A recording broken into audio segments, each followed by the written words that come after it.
De retour en France, nous nous arrêtons dans quelques étapes plaisantes. Collioure pour commencer. C'est une petite ville d'à peine 2500 habitants qu'on appelle les Colliourins.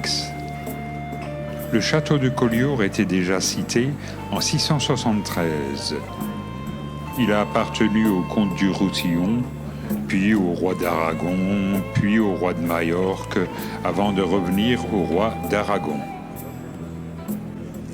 La ville possède de nombreux vestiges de son passé militaire, comme le château royal de Collioure, le fort Saint-Elme aussi, et le fort Miradou.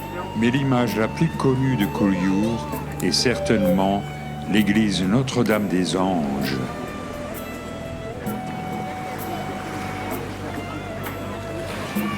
Le petit port de Collioure constitue un véritable paradis pour le photographe.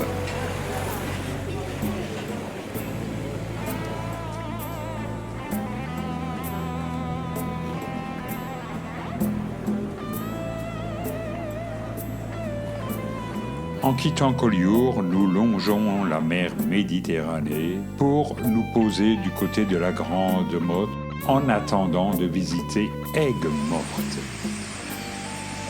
La Grande Motte présente une architecture un peu futuriste et discutable, mais les pizzerias sont bonnes et nous avons assisté à un joli coucher de soleil.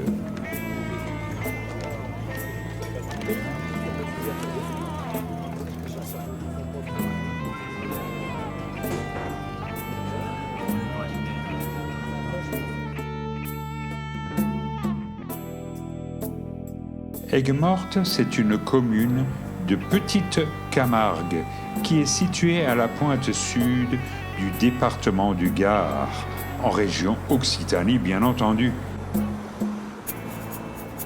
C'est une petite ville d'à peine 8500 habitants.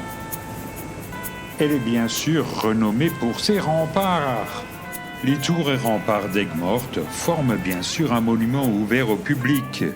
La tour de Constance fut érigée en 1242 par Saint Louis sur l'ancien emplacement de la tour Matafère, construite, elle, par Charlemagne. Au milieu de la ville, il y a la place Saint-Louis. C'est le cœur touristique de la cité. Et c'est là qu'a été érigée la statue du bon roi Saint-Louis. En sillonnant les ruelles d'Aigues-Mortes, on se rend bien compte que c'est une ville carrée qui a été construite autour de la place et qui est inscrite dans ce joyau que constituent les fortifications avec plusieurs portes encadrées de tours médiévales. Néanmoins, l'endroit n'est pas très agréable car infesté de moustiques.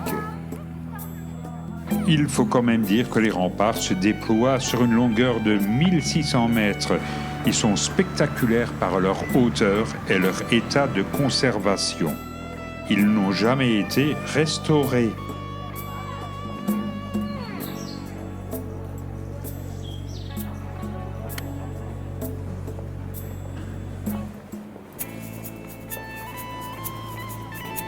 Le diamètre de la tour de Constance est de 22 mètres et sa hauteur au sommet de la lanterne est de 33 ou 40 mètres selon diverses sources. Par contre, l'épaisseur des murs à la base est de 6 mètres. Au rez-de-chaussée, on trouve la salle des gardes